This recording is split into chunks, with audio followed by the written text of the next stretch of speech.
துணியை காய வைக்க சொன்னா நல்லா ஒட்டை பிழிஞ்சு நல்லா உதறி காய வைக்கணும் கிடையாது, அப்படியே தூக்கி போட்டுடணும். அப்படியே தூக்கி போட்டா எப்படி காயும்? இந்த மாதிரி சோம்பேறி வேலை செய்ய சொல்லியா நல்லா செய்யுங்க. துணி காய வைக்கிறேன், கீழே இறங்குங்கம்மா. நல்லா சேர் போட்டு ஏறி காய வைக்கிறீங்க, எனக்கு கீழே கீழே விழ போறீங்க. ஆமா ஆமா, ரொம்ப சூப்பரா துணி காய வச்சுங்க ரெண்டு பேரும். எல்லா துணியும் அப்படியே பிழியாம போட்டு வச்சுங்க, தண்ணி சொட்டி இருக்குது. நல்லா ஒட்டை பிழிஞ்சு உதறி நல்லா காய வச்சாதானே நல்லா பட்டாட்டா இருக்கும் துணியை. எல்லாம் காட்டன் துணிங்க, இந்த பனியன் துணிங்க தான். இதெல்லாம் பிழிஞ்சாதானே காயா? சரி சரி, நான் பிழிறேன். சேர்ல இருந்து கீழே விழ போறீங்கம்மா. கீழே விழுந்து கை காலையை தான் உடச்சுக்கீங்க. யார் உங்களை உட்கார வச்சு வேலை செய்யட்டா? அம்மா மேலே எவ்வளோ பாசம் பார்த்தியா? ஆமா, பாசம் இல்லாமையா? கீழே கீழே விழுந்து கை காலுக்கு எதுனா ஆகி போச்சுன்னா எங்களுக்குலாம் யார் நான் சமைச்சு போடுவா? யார் துணி துவச்சு போடுவா? சொல்லு, யார் வீட்டில் இருக்க வேலைலாம் செய்வா? சாமான் திறக்கணும், துணி துவைக்கணும், வீட்டை பிறக்கணும், எவ்வளோ வேலை இருக்குது சொல்லு. இதெல்லாம் நாங்களே செய்ய முடியுமா? காலேஜுக்கு போதும் இல்லை வீட்டில் இருக்க வேலை செய்யறதா? அதுதானே பார்த்தேன், என் மேலே இருக்க பாசத்தில் பேசுறியான்னு பார்த்தேன். வீட்டில் வேலை செய்யறதுக்கு ஆள் இல்லாமல் போயிடுமே, எங்கே நம்ம செய்ய வேண்டியதாக இருக்குமே, அந்த இதில் நீ பேசுகிற. ஏதோ ஒன்று இறங்கு கீழே. இந்த கொடி கட்டும் போதே உங்க அப்பா கிட்ட சொன்னேன், இவ்வளோ ஹைட்ல கட்டாதீங்க, கீழே ஆக்கி கட்டுங்க, ஏன்னா சேர் போட்டு ஏறி துணி காய வைக்க முடியலன்னு சொல்லிட்டு அப்படி இருந்தால் இவ்வளோ ஹைட்ல கட்டி வச்சிருக்காரு. இப்போ நீங்கள் வீட்டில் இருக்கிறீங்க, சரி எனக்கு ஏழக்கூடமா அரைங்க வரைமா துணி காய வச்சு தரீங்க. நீங்கள் காலேஜ் போயிட்டீங்கன்னா நான் தானே சேர் போட்டு ஏறி தினமும் காய வச்சுருக்கேன். அப்போ கீழே விட மாட்டேன்னா? சரிம்மா சரிம்மா, அதாவது கீழே கட்டுறம்மா, துணி காயட்டும், அப்புறம் அவுத்து கட்டுறேன் கீழே. முதல்ல நீங்கள் கீழே இறங்குதா. இங்கே பார்த்தியா டிசம்பர் பூ எவ்வளோ பூத்துருக்குது. முன்னாடிலாம் அந்த பனிம சீசன்லாம் தான் பூக்கும், அந்த மார்கழி மாதம் தை மாதம் தான் இந்த டிசம்பர் பூ. இப்போ நடன மழை காலத்துலேயே பூத்துருக்குது. நாளைக்கு கோயிலுக்கு போகும்போது அழகாக கட்டி வச்சு எடுத்துன்னு போனோம். இப்போ பூத்துருக்க பூலாம் இப்போ கிள்ளியை கட்டிடலாம். பூ பூக்கும் மாசம் தை மாசம், ஊரெங்கும் வீசும் பூவாசம். அம்மா என்னமாச்சு உங்களுக்கு? இங்கே பாரு, நம்ம வீடு செடியில் எவ்வளோ பூ பூத்துருக்குது. அதை நீங்கள் இப்போ தான் பார்க்குறீங்களா? அது 2-3 நாளாக பூத்து கொட்டின்னு தான் இருக்குது கீழே. என்னது 2-3 நாளாக பூத்து கீழே தான் கொட்டின்னு இருக்குதா? ஏன் என்கிட்ட ஒரு வார்த்தை சொல்லக்கூடாதா? என் வீட்டில் பூக்கிற பூவை பறிச்சு தலையில் வச்சுக்கிறது கஷ்டமா இருக்குதா உங்களுக்கு? இம்மா, இந்த டிசம்பர் பூலாம் கட்டி தலையில் வச்சா கிராமத்து பசங்க மாதிரி இருக்கும். ஒன்றா நீ வச்சுக்கோ, நான் வச்சு தானே போகிறேன். எனக்கு ரொம்ப பிடிக்கும் தெரியுமா அந்த பூவை. இந்த ரோஸ் கலரு, இந்த ப்ளூ கலரு, இந்த நாம கலரு, இந்த ராமர் கலர், அதெல்லாம் சொல்லுவாங்க பாரு. அதில் விதமாக நாங்கள் வீட்டை சுற்றி செடி வச்சிருக்கோம் எங்கள் அம்மா வீட்டில் தெரியுமா. இந்த மார்கழி மாதம் வந்துச்சுன்னா அந்த பூ தான் ஊர் ஃபுல்லாக இதில் வர விற்றுட்டு வர வரும். அவ்வளோ பூ பூக்கும். ஏன்னா வீட்டில் இருக்கிற பூவை கட்டி வைக்கணும்னா கிராமத்து பசங்க மாதிரி இருக்குமா. வீட்டில் பூத்து கீழே கொட்டின்னு இருக்குது. அவ்வளோ திமிரில் இருக்குது தெரியாமா உங்களுக்கான. காசு கொடுத்து தலை பூ வச்சாதான் பூ வச்ச மாதிரி இருக்குமா? ஆமாம், மல்லிப்பூனா கூட பரவாயில்ல, நல்லா இருக்கும். இந்த டிசம்பர் பூலாம் யாரா தலை வைப்பாங்களே? கழுதிக்கு தெரியுமா கற்பூர வாசனை. என்னக்கா மேடையில் ஏறி நின்று இருக்கேன், பாட்டு பாடி போகிறேன். என்ன வாடி வாடி, துணி காய வச்சு கண்டி சேர் போட்டு ஏறி நின்று கீழே விழுந்தேன்னு வச்சுக்க, அவ்வளோதான். ஏங்க கீழே நீ நடி தூக்கம் கையமா வந்துருக்குற. பொண்ணு கூட போல, நீ புது கல்யாண பொண்ணு மாப்பிள்ள கூட போனோம்ல, அவள் தனியாக விட்டு அமைச்சிருக்கியா? ஆமாம், நல்லா சொன்னப்போ அவள் யாரை வார்த்தை நான் மட்டும் போய்க்கிறேன் அப்படி சொல்லிட்டா. ஏடி அவள் தான் சொன்னா, உனக்கு எங்கடி அறிவு போச்சு? நீ உங்ககிட்ட போக வேண்டியதுனா கூட. புதுசாக மாமியார் வீட்டுக்கு போகிறா, அவள் கொஞ்சம் பழகிற வரைக்கும் ஒரு 2 நாள் 3 நாளுக்காக அங்கே இருக்க வேண்டியது நீ. நம்ம வீட்டில் இருக்கிற வரைக்கும் தான் அப்படியே பயப்படுற மாதிரி நடிக்குங்க. அதெல்லாம் புருஷன் இருக்கான்லாம் பார்த்துப்பான். எது கல்யாணம் பண்ணி கொடுத்துருக்கலாம். இனிமேல் அவனாச்சு அவளாச்சு இப்படி போட்டோம். ஏன் இப்படி பேசுற? ஆமாக்கா, அவள் தான் மூஞ்சல் லட்சம் மாதிரி நீங்கள் யாரும் வரத்தவில்லை, நானே போய்க்கிறேன் அப்படின்னு சொல்லிட்டா. சரி போயிட்டு வா, எனக்கு அது வீட்டில் இருக்க வேலையை நான் பார்க்குறேன் அப்படின்னு சொல்லி கொண்டு வந்துட்டேன். இது அவளே தனியாக போய்க்கிறேன்னு சொல்லிட்டாளா? ஆமாம், எங்கள் வீட்டுக்காரன் சரி நல்லா தான் போச்சு, நம்ம ஆஃபீஸ் போகலாம் அப்படின்னு சொல்லிட்டு கிளம்பி போயிட்டாரு. அந்த அண்ணனாவது ஒரு தங்கச்சி கல்யாணத்துக்கு பர்மிஷன் போட்டு வந்துருப்பாருக்கா. எங்கள் வீட்டுக்கார இருப்பார், தங்கச்சி கல்யாணத்துக்கு கூட பர்மிஷன் போட்டு வந்திருக்காரு. கல்யாணம் முடிஞ்சோன்னா கிளம்பிட்டு வேலைக்கு போயிட்டாரு. இது கூத்து. ஆமாம், என் வீட்டில் தான் என்னென்னமோ அதிசயம் நடக்குது. தினத்துக்கு சட்டிங்க சட்டி வந்துடுறா. குழம்பு கூட்டு பொரியல் வந்து நாங்கள் வரும்போது எடுத்துன்னு வந்துடுமே. இதில் என்ன குழம்பு தூக்கி வந்துருக்கா? நிறைய மீந்து போச்சானே? குழம்பு இல்லைக்கா, இந்த லட்டு குலோப் ஜாமுன்லாம் போட்டாங்களே நைட்டு காலையிலலாம், அதில் நிறைய மீந்து போச்சு. எங்கள் மாமியார் வந்து உங்கள் ஃப்ரெண்டுங்களுக்குலாம் போய் கொடுத்துட்டு சொல்லிட்டு தூக்குவாளியில் போட்டு கொடுத்து அனுப்பிச்சிருது. ஐ ஸ்வீட்டா, ஒரு வேலையை ஒழுங்காக செய்யறதுக்கு துப்பு இல்லைனா இதில் மட்டும் ஃபஸ்ட்டு வந்துடு. நீச்சமா இருமா கொடுங்கத்தா. ஏடி மகா, ஸ்வீட் வந்துருக்குடி. எப்படி மின்னல் மாதிரி ஓடுறாப்ப. நம்ம ஒரு வேலை வச்சோன்னு வச்சுக்க, நடக்க முடியாத மாதிரி தத்தி தத்தி வருவா. அப்போ ஸ்வீட் கையில் கொடுத்தோன்னா எப்படி ஓடுறாப்ப, துள்ளி குச்சி மான் மாதிரி. ஏதோ ஸ்வீட்டு காலையில் பார்க்காத மாதிரி, தின்பண்டம் எதுவுமே வாங்கி தராத மாதிரி எப்படி பண்ணுதுன்னு பற்றியா பார்க்குறவங்கன்னா நினைப்பாங்க. இங்கே யார் பார்க்குறா? நான் தானே பார்க்குறேன், எனக்கு தெரியாத அவங்க பசங்களை பற்றியா. இங்கே பாருடி, 7 கழுத வயசாகுதுன்னா பேர் இந்த துணியை ஒழுங்காக காய வைக்க மாட்டேங்குது. இந்த வெயில எப்போ காயுது எப்போ பெய்யுதுன்னு தெரிய மாட்டேங்குது இந்த வானமே. இந்த துணி நல்லா பிழிஞ்சு உதறி காய வைக்கல, அப்படியே அலசி அப்படியே போட்டு வச்சுருக்காங்க. அது காய திருப்பி 4 நாள் ஆகும் போகுது. திரும்பவும் எல்லாத்தையும் பிஞ்சு காய வச்சுருந்தா சேர் போட்டு என் வீட்டுக்காரன் பாரு, அந்த கொடி கட்டம் சொல்லிட்டு எவ்வளோ வீட்டில் கட்டி வச்சிருக்கான். நல்லா துணி காய வைக்கும் சேர் போட்டு கட்டி காய வச்சிருக்கேன். சரி, இந்த பசங்க சும்மா திட்டாத. இந்த பசங்களாவது உங்களுக்கு துணியாவது அலசியாவது குடிக்கிறதுங்க, காய வச்சாவது கொடுக்கும். நான்லாம் என் வீட்டில் இருக்கும்போது ஒரு வேலை கூட செய்ய மாட்டேன் தெரியுமா. உட்காந்து எடுத்து விட்டு எழுந்துக்க மாட்டேன், எல்லாம் எனக்கு தானே எடுத்து வந்து கொடுப்பாங்க. உங்ககிட்ட போய் சொன்னேன் பாரு நான். இல்லையா, நாளைக்கு ராதிகா அவங்க குலதெய்வம் கோயிலுக்கு போயிட்டு சாமிக்கு பொங்கல் வைக்க போகலாம். நாங்களாம் போகிறோம், வரையா நீ? நாளைக்கு காலையில் போறீங்க? எதில் போறீங்க? அவங்க கூட ஏதோ ஆட்டோ ஏதோ பிடிக்கிற போகிறேன்னு சொன்னாண்டி. ஆட்டோ தான் போகிறோம். ஆட்டோவில் எத்தனை பேருக்கு இடம் பத்துமா? அவங்க வீட்லேயே 5 பேர் போல இருக்குது. உங்கள் வீட்டில் எத்தனை பேர்? எப்படி இடம் பத்தா? ஏன்டி ஆட்டோனா வெள்ளை கலர் இருக்க மாதிரி வேன் மாதிரி குட்டியா, அந்த ஆட்டோ நினைக்கிறேன். அதுதான் என்ன ஒரு 12 பேர் உட்காந்து போக முடியும் நினைக்கிறேன். அதில் நம்ம ஷேர் ஆட்டோ மாதிரி இருக்குமே, அந்த ஆட்டோடியே அதுதான் போகிறோம். காலையில் எத்தனை மணிக்கு கிளம்புறீங்க? காலையில் 6 மணிக்கெலாம் இங்கேருந்து கிளம்ப சொல்லியிருக்காங்க. ஐயோ, அப்புறம் நான் தூங்கி நிற்பேன். ஏண்டியா தூங்கு, எங்கே நாளைக்கு இந்த தூங்கு. கோயிலுக்கு போனால் நல்லது தானே, அந்த சாமி ரொம்ப சக்தி உள்ள சாமி. என்ன காலையில் கொஞ்சம் சீக்கிரமாக எழுந்து தலை குளிச்சுட்டு ஓடியா. அப்படியா சொல்கிற? ஆமாம். சரிக்கா, உடம்புலாம் ரொம்ப டயர்டாக இருக்குக்கா, கொஞ்ச நேரம் படுத்து ரெஸ்ட் எடுக்கணும். கல்யாணத்தை பண்ணி பாரு, வீட்டை கட்டிப்பாருன்னு சொல்லுவாங்க. அந்த மாதிரி கல்யாணத்தை பண்ணி பார்த்து பெண்டு நிமிந்து போச்சு. இதுக்கு தான் எங்கள் அம்மா வீட்டில் வந்து நல்லா பண்ணி கல்யாணம் பண்ணி இருந்தோம், சந்தோஷம் சொல்லிட்டு நச்சு தோத்திட்டாங்க போல. இதுவுமே இந்த பக்கமாக வந்து சேராதுன்னு கல்யாணம் பண்ணி பார்த்துருந்தா உங்களுக்கு கஷ்டம் தெரிஞ்சிருக்கும். அது மிச்சம் ஆயிடுச்சு சொல்லிட்டேன், இனிமேல் வராதுன்னு சொல்லி என்னை அப்படியே விட்டாங்க. சி அப்படிலாம் பேசாதடி. நீ லவ் பண்ணி கல்யாணம் பண்ணியிருந்தா அவங்களுக்கு இஷ்டம் இல்லை, அதனால தான் உன்னை வந்து அப்படியே விட்டாங்க. நீ பாட்டு கம்மி இருந்தா உங்களுக்கு வந்து கல்யாணம் பண்ணி வச்சிருக்க மாட்டாங்களா? பண்ணி வச்சிருப்பாங்க தான். அப்புறம் என்ன? லவ் பண்ணுறது ஒரு குத்தமாக்கா? சொல்லு. இந்த காலத்தில் நிறைய பேர் லவ் பண்ணி தான் கல்யாணம் பண்ணிக்கிறாங்க. நான் லவ் பண்ணி கல்யாணம் பண்ணியிருந்தேன்னா குத்தம் சொல்லு. இல்லையே, லவ் பண்ணுறது குத்தம் கிடையாது. நீ லவ் பண்ணுற பையன் நல்ல பையனாக இருக்கணும், உன்னை வச்சு நல்லபடியாக காப்பாற்றணும், அவங்க குடும்பம் ஒரு நல்ல குடும்பமாக இருக்கணும். அப்படிலாம் இருந்துச்சுன்னா அவங்க அம்மா அப்பாவே ஒத்துப்பாங்க, உங்கள் அம்மா அப்பா ஒத்துக்கிட்டு இருப்பாங்க. நீ வந்து சொல்லு. என் வீட்டுக்காரர் நல்லவர் கிடையாதா? எங்கள் மாமியார் நல்ல மாமியார் தான், அவங்களுக்கு வீடு வாசல்லாம் இருக்குது. இல்லை எங்கள் வீட்டில் என்ன குறையாகி போச்சுன்னு எங்களை ஏற்றுக்கல சொல்லு. இருந்தாலும் லவ் பண்ணி கல்யாணம் பண்ணிங்களா, அதான் உங்களுக்கு கஷ்டமாக போச்சு. ஆனால் இப்படியே தான் மழை பண்ணியிருக்கீங்க. லவ் பண்ணி கல்யாணம் பண்ணிங்கன்னா குத்தம் சொல்லி சுற்றின்னு வரீங்க. ஏடி, நான் 2 பொம்பளை பசங்க வச்சிருக்கேன்ல, லவ் பண்ணி கல்யாணம் பண்ணிக்கிறது கரெக்ட் அப்படின்னு சொன்னா அதை காலை கெடுத்து வச்சுக்கேன். ஓ நம்ம அம்மா சொல்கிறாங்க லவ் பண்ணி கல்யாணம் பண்ணிங்க தப்பு கிடையாது அப்படின்னு சொல்லிட்டு அது உங்களுக்கு தைரியம் ஆகிடும். ஓஹோ, அப்போது லவ் பண்ணி கல்யாணம் பண்ணிக்கிறதுல உனக்கு வந்து எந்த பிரச்சனை இல்லை. ஆனால் உன் பசங்க மட்டும் லவ் பண்ணக்கூடாது அதுதானே? ஆமாண்டி. சினிமாவில் வந்து லவ் படம்னா பார்ப்பீங்க, லவ் படம்னா பார்ப்பீங்க, ஆனால் வீட்டில் மட்டும் யாரும் லவ் பண்ணக்கூடாது. நல்ல கதையாக இருக்கு. ஆனால் உங்களுக்கு கதை ஒத்தி கூறு கட்டவன். டிசம்பர் பூ பூத்துருக்குது, உன பச்சின் பொடியே. எனக்கு பூவே கட்ட தெரியாது, நீ பறிச்சு வச்சுக்கோ. Slow birds, slow birds, slow birds, slow birds. தக்க தீமித்தா இந்த தாளத்தில் வா தக்க தீமித்தா. உனக்கு தான் லவ்னா பிடிக்காதுல, பாடாத, வாய மூடு. பாட்டு கூட பாடக்கூடாதா? ஆமாம், பாடவே கூடாது. நீனா நல்ல கதையா இருக்கே, பாட்டு கூட பாடக்கூடாதா? பாடாத. Love birds, love birds, love birds, love birds. கல் எடுத்து வாய் மேலே அடிச்சுடுவேன், வாய மூடு. அவ கிடக்குறா கிறுக்கி, எல்லாத்தையும் காய வச்சாச்சு. அவ்வளோதான், இறங்கிட அப்படி தைக்கல. தண்டு கீரை கூட சூப்பராக வளர்ந்துருக்கு. அதை கூட எடுத்துக்கலாம். அடுத்து குழம்புல போட்டுனா சூப்பராக இருக்கும். கரோட்டை குழம்புல தண்டு கூட ஊற்றும் போது காசு கொடுத்து வாங்கணும்னு பார்த்தேன். நம்ம வீட்டில் நல்லா வளர்ந்துருக்கு. சேரை கொண்டு போய் உள்ள போட்டுலாம். கடவுளே, துணி காய வரைக்கும் மழை வராமல் இருக்கணும். அதுக்கப்புறம் நீ அடி அடி. நான் ஒன்றுமே சொல்ல மாட்டேன். ஐயோ, சொல்லி வாய மூடல, தூரல் போட ஆரம்பிச்சிச்சே. ஏடி ஓடி துணி எடுக்கலாம். கஷ்டப்பட்டு துவச்சி காய வச்சிருக்கிறேன். இது நடியுது, மணின்னு போச்சு. சோதிக்குதே இதுவும்.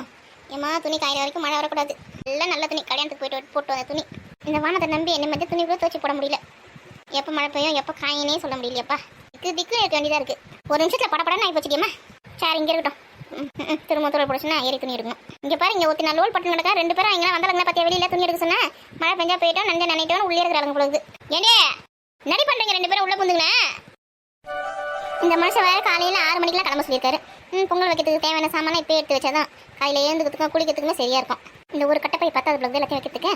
அத்தா, இந்த சிகப்பு கலர் கட்டப்பை ஒன்று இருக்கும் பார்த்தியா, ரோஸ் கலர் மாதிரி, அந்த கட்டப்பை எடுத்துங்க. பொங்கல் வைக்கிற ஏன்னா கொஞ்சம் எடுத்துனாங்க அத்தை.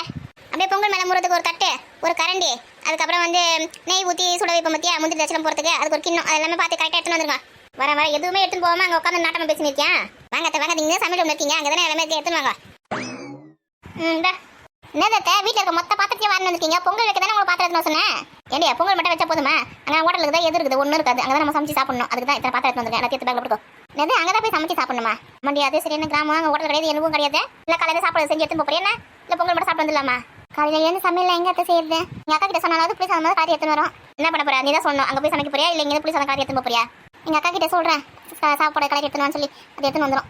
அங்கெல்லாம் போய் சமைச்செல்லாம் இருக்க முடியாது. பொங்கல் வைக்கிறதுக்கு மட்டும் ஒரு பாத்திரம், நெய்க்கு ஒரு சின்ன கிண்ணம், மாவிளக்கு போகிறதுக்கு ஒரு கிண்ணம், அப்புறம் பொங்கல் மேலே முட்டுக்கு தட்டு, ஒரு கரண்டி போதும். மற்றபடி எதுவுமே தேவை கிடையாது. அப்புறம் அரிசி கழுத்துக்கு ஒரு தண்ணி பிடிக்கிறதுக்கு ஒரு யானம். அப்போ இங்கே இருக்கிறது எல்லாமே கரெக்டாக தான் இருக்கும். ஐயோ, திரும்ப இவ்வளோ பெரிய யானத்தை எடுத்து கொடுக்காதீங்க. பேக்கில் இடம் கிடையாது. பொங்கல் சின்ன சின்ன எடுத்துன்னு வாங்க. என்ன தேரா சொல்லி இருக்கேன், நீங்கள் பாட்டு உட்காந்துட்டீங்க. இருடி, இப்போ தான் பாத்திரத்தெல்லாம் கழுவி வச்சுட்டு வந்தேன். இடுப்புலாம் வலிக்குது, கொஞ்ச நேரம் ரெஸ்ட் எடுக்கணும், அதுக்கப்புறம் தான் போக முடியும். ஐயோ, இப்போயே எல்லாத்தையும் எடுத்து வச்சாதானே நைட்டு தூங்கிட்டு காலையில் எழுந்து குளிச்சுட்டு கிளம்பி போயினே இருக்கலாம். என்ன அப்படி பண்ணுறீங்கன்னு தெரியலையே. டேய் சதீஷே, அவனை எதுக்கு கூப்பிட்ற? இப்போ விளையாடி தானே இருக்கான். அங்கே நம்ம வீடு வாங்கியிருக்கோம்ல, அங்கே வந்து மாங்குச்சி, அந்த குச்சி, இந்த குச்சிலாம் வந்து மரத்துல விழுந்து கிடக்குது. அதெல்லாம் எடுத்து நான் சொல்லிட்டு தான் அவனை கூப்பிட்றேன். பொங்கல் வைக்கிறதுக்கு வேணும்ல. ஏண்டியா, நம்ம வீட்டு மாடு தான் சாணிலாம் போடுது, அதெல்லாம் எடுத்து அந்த வெட்டி தட்டி வச்சிருக்கேன். பொங்கல் வைக்கிறதுக்கு ஆடி மாதத்துக்கு தேவை சொல்லிட்டேன். வெட்டி தான் இருக்குல்ல, எதுக்கு குச்சிலாம்ப்பா? ஐயோ, வெரைட்டியில் வச்சா ஒரே புகையாக இருக்கும், கண்டெல்லாம் ஏறியும். வெரைட்டிலாம் ஒன்றும் வேணாம். இந்த குச்சிலாம் பொறிக்கிறதுன்னு போய் 3 கல் வச்சு அடுப்பு மாதிரி வச்சு அதை வச்சு பொங்கல் செஞ்சுட்டு வச்சு டக்குன்னு முடிஞ்சிடும். டக்குன்னு முடிச்சுட்டு வந்தே இருக்கலாம். இந்த வெரைட்டிலாம் வச்சு பொங்கல் வச்சு அப்படியே ஒரு கண்ணா ஏறியும். என்னுடைய அறிவு கட்டவல. எது அறிவு கட்டவலா? ஆமாம், வெரைட்டி இருக்கும்போது எவனாவது கட்டையில் போய் பொங்கல் வைப்பானே? வெரைட்டியில் தாண்டி பொங்கல் வச்சா தாண்டி அவ்வளோ மக்கியமே அவ்வளோ நல்லது. வெரைட்டியில் தான் பொங்கல் வைக்கணும். ஆதி காலத்துலேருந்து இப்போ வரைக்கும் சாமிக்கு பொங்கல் வைக்கிறதா இருந்தால் வெரைட்டியில் தான் நம்ம வச்சுருக்கோம். எந்த காலத்தில் குச்சியில் வச்சுருந்தோம். வெரைட்டிலாம் நல்லா காய வச்சிருக்கீங்களா? நல்லா காஞ்சி தான் இருக்குது. சரி, வெரைட்டி ஒரு பைய எடுத்து போட்டுக்கோங்க.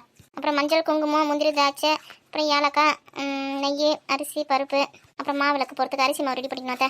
அதை நான் பார்த்துக்கிறேன். அப்புறம் தேங்காய் பூ பழம் எலுமிச்சம்பழம் வரை கேட்டிங்களா மாலை கொத்துக்கு இதெல்லாம் போகும்போது வாங்கிக்கலாம். மறக்காமல் எலுமிச்சம்பழம் வாங்கிக்கணும். மாலை இந்த வாட்டி போட்டே ஆகணும். வாங்கிக்கலாம். அப்புறம் சாமிக்கு ஒரு புடவை வாங்கிக்கடி மஞ்சள் கலரில் அதை வந்து செக்கப் பார்டரோ இல்லை பச்சை பார்டரோ இருக்க மாதிரி வாங்கிக்கோ. அதுக்கப்புறம் வளையல் மஞ்சள் குங்குமம் அப்புறம் தால் கயிறு இதெல்லாம் வச்சு சாமிக்கிட்ட கொடுத்துலாம்.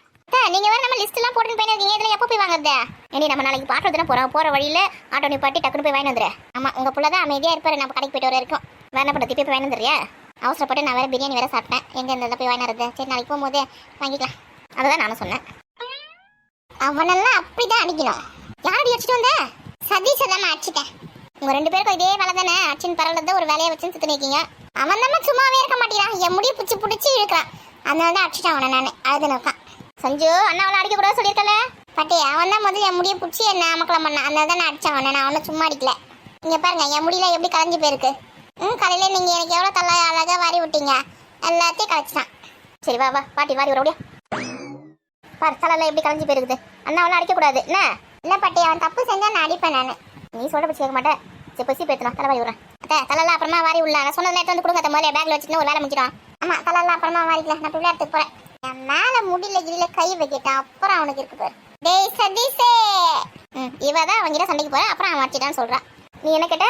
ஒரு தட்டு ஒரு கரண்டி அப்புறம் நெய் விளக்கு போகிறதுக்கு ஒரு கிண்ணம் அப்புறம் நெய் காய்ச்சத்துக்கு ஒரு கிண்ணம் அதுக்கப்புறமா பொங்கல் வைக்கிற குண்டா எடுத்துகிட்டு வரேன். ஏம்மா எந்திரிக்க முடியல உட்கார முடியல. அப்போ இந்த பாத்திரம் நான் எடுத்துன்னு போயிடுவா. இருக்கட்டும் எங்கள் அத்தைக்கிட்ட கேட்டுட்டேன். சமையல் செஞ்சு எடுத்துன்னு வந்த சாப்பாடு இல்லை நம்ம போய் அங்கே போய் செஞ்சுக்கலாமான்னு கேட்டுட்டு அப்புறம் எடுத்து வச்சுக்கலாம். இங்கே இருக்கட்டும் வரமா. சரி அப்போ மற்றெல்லாம் எடுத்துட்டு வரேன். எந்திரிக்க முடியல உட்கார முடியல. இதெல்லாம் வலிக்குது. பூ வந்து லூஸில் வாங்கிக்கணும். மல்லிகைப்பூ கட்டி எடுத்துக்கலாம். கட்டுறதுக்கு நிறைய நார் இருக்குது நம்மக்கிட்ட. வாழை மரத்தில் இருக்குது. அது வந்து கிழிச்சிக்கலாம்.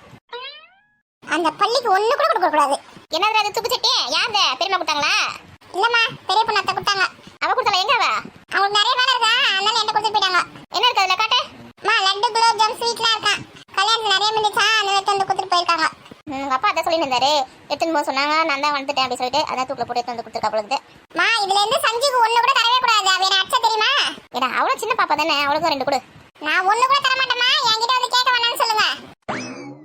எல்லாமே எனக்கு தான். நான் மட்டுமா சாப்பிட போறேன். ஆமா எல்லாமே உனக்கு தான். தின்னுட்டு நாக்கு பூச்சி வரட்டும். பல்லுல சொத்த வரட்டும். ஒழுங்கா எடுத்து வை. 2 மட்டும் தான் ஆளுக்கு. நிறைய இருக்கு. நாளைக்கு நம்ம கோயிலுக்கு போறல ஊருக்கு போகும்போது போற வழியில சாப்பிட்றதுக்கு வேணும்ல. எடுத்து வை. 2 மட்டும் எடுத்துக்க போதும். என்னம்மா 4 எடுத்துக்கிறேம்மா. இங்க பாரு சின்ன குழந்தைங்க 4 நாளா சாப்பிடக்கூடாது. 1 2 அப்படிதான் சாப்பிடணும். 2 மட்டும் எடுத்துக்கோ போதும். என்னம்மா இது போண்டா? நான் லட்டு நினைச்சேன். நேத்து நைட்டு போட்டாங்க அந்த போண்டா வைத்து. ஐயோ கிட்ட போயிருக்கு நேரம். டேய் இது நேத்து நைட்டு போட்ட போண்டா கிடையாது. இன்னைக்கு காலையில டிஃபனுக்கு போட்டாங்களா அந்த போண்டா இது. நேத்து நைட்டு இருந்தா நேத்தே காலி ஆச்சுன்னு தான் பார்த்தேன். நான் தான் நல்லா சுற்றி பார்த்துட்டு வந்தேன். எனக்கு சாப்பிட்றதுக்கு இருக்குமான்னு ஒன்று கூட இல்லை. நைட்டே காலி போச்சு. இது காலையில் டிஃபனுக்கு போட்ட போண்டா. அப்படியா? நான் கூட பயந்தே போயிட்டேன். கெட்டு போன போண்டா வரைக்கும் போதுன்னு. ஏன்னா நீ ஸ்வீட் தானே சொன்ன. இது என்ன போண்டா? ஸ்வீட்ல அடியில் இருக்குமா? போண்டா தான் நிறைய இருக்கு. சரி அம்மா கூட 2 கூட. நீங்க எதுவும் வேலையா இருக்கீங்க. வேலையை முடிச்சுட்டு வந்து சாப்பிடுங்க. எருமை மாடே பள்ளி வந்துட்டா. பெரிய பொண்ணு டிஃபன் பாக்ஸ்ல வந்து ஸ்வீட்லாம் கொடுத்தாங்கம்மா. அவன் என் கையில இருந்து பிடிக்கணும் ஓடியே வந்துட்டாமா. அவங்க என் கையில தான் கொடுத்தாங்க. உங்க கையில ஒன்றும் கொடுக்கல. அவங்க என் கையில தானே கொடுத்தாங்க. என் கையில இருந்து அப்படியே வெடுக்குன்னு பிடிங்கன்னு ஓடி வராமா. உனக்கு எதுவுமே தர மாட்டேன்னு சொல்லிட்டேன்.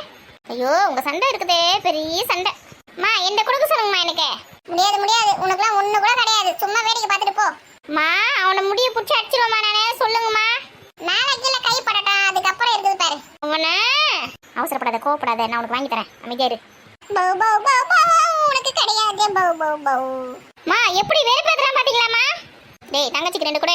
அதெல்லாம் தர முடியாதுமா. அவ என்ன அடிச்சா தரவே முடியாது. இப்போ நீ வாங்க போற அடியை மட்டும் பாரு என்கிட்ட. இங்க உள்ள பாட்டி இருக்காங்க. அதை மறந்துட்டியா? பாட்டி இருக்கும்போது என் மேல கையை வைக்க முடியுமா உன்னால? பாட்டி உள்ளதானே இருக்காங்க. இங்கே இருக்காங்க. மேல கை வச்சுதான் பாரு. ஈடா உன் சைக்கிள் இருக்குல்ல. உன் சைக்கிள காத்து இறக்கி வரேன்னா இல்லையான்னு பாரு. சைக்கிள் வச்சுதானே சுத்தியும் வரேன். ஏமா பேச்சா இருக்கணும். அவ பாருமா சைக்கிள்ல காத்து இறக்கி வரதுக்கு போற. அவளை கூப்பிடுங்கம்மா. சஞ்சு சைக்கிள் எல்லாம் காத்து இறக்க கூடாது. அப்பா வந்தா திட்டுவாரு. நான் காத்து இறக்கி விட மாட்டேம்மா. பாருமா இப்போ என் சைக்கிள் மேல யாருன்னா கைய வச்சிங்க. அதுக்கப்புறம் என்ன நடக்குன்னு எனக்கு தெரியாது. போடா அவளை கூப்பிடுங்கம்மா. மதிக்காம போயினே இருக்கலாமா. என் சைக்கிள் மட்டும் காத்து இறக்கி விடாச்சுங்க. அப்புறம் அவ்வளவுதான். அவளை என்ன பண்ணணும்னு தெரியல. சம்மடி அடிச்சுவேன். ஜோ சஞ்சு நீங்க இங்க உட்காந்து சஞ்சுன்னு கூப்பிடுங்க. அவ போயிட்டா. என்ன சொல்ற? நீ தானே அவளை வம்புக்கு இழுத்த. நீ தானே அவளை அமக்கம் பண்ண. ஒழுங்கா அவளுக்கு 2 கொடுத்து கும்பல உட்காந்து இருப்பாள். இங்கே வீட்டுக்குள்ளே நீ தானே அமக்கம் பண்ண. போ சைக்கிளில் காத்து இறக்கி விடுவா. போய் சைக்கிளில் போய் காத்தடிச்சினா போ. இந்த பள்ளித்தோட பெரிய தொல்லையா இருக்குதுமா. நான் உங்ககிட்ட தங்கச்சி வேணும் சொல்லி கேட்டேனா? சொல்லுங்க தங்கச்சி வேணும் சொல்லி நான் கேட்டேனா? இவெல்லாம் எதுக்கு தங்கச்சியா பெற்று போட்டு வச்சுக்கீங்கன்னு தெரியல. நீ தானே தங்கச்சி பாப்பா வேணுமா தம்பி பாப்பா வேணுமா கேட்டது தங்கச்சி பாப்பா தான் வேணும்னு சொன்னேன். நான் தான் கேட்டேனா அதான் அனுபவிச்சு இருக்கேன். அவளை கொண்டு போய் எங்கன்னா ஹாஸ்டல்ல சேர்த்துருங்கம்மா. அவ தொலை தாங்கவே முடியல. ஹாஸ்டல்ல சேர்க்க தான் போறேன். ஆனா அவளை இல்ல உன் தொலை தான் தாங்க முடியல. அமக்கலம் பண்றது நீ தான் ஃபர்ஸ்ட். அதுக்கப்புறம் அவளை சொல்லி நிற்க ஒழுங்கா அவளை கொடுக்க வேண்டியது லட்டு இல்லைன்னா இந்த போண்டா இதை கொடுக்க வேண்டியது தானே. ஏன் அந்த மாதிரி பண்ற? இந்தாங்கம்மா நெத்துக்கு சட்டில இருக்கிறது எல்லாத்தையும் அவளை எடுத்துக்க சொல்லுங்க. என் வண்டியில என் சைக்கிள்ல கை வைக்க வேணா சொல்லுங்க. அவளை கூப்பிடுங்க. அப்படி வாடா வழிக்கு. அல்லி இவ்வளவு நேரம் இங்கதான் இருந்தியா நீ? எப்பா பாக்கிறதுக்கே பயமா இருக்குது.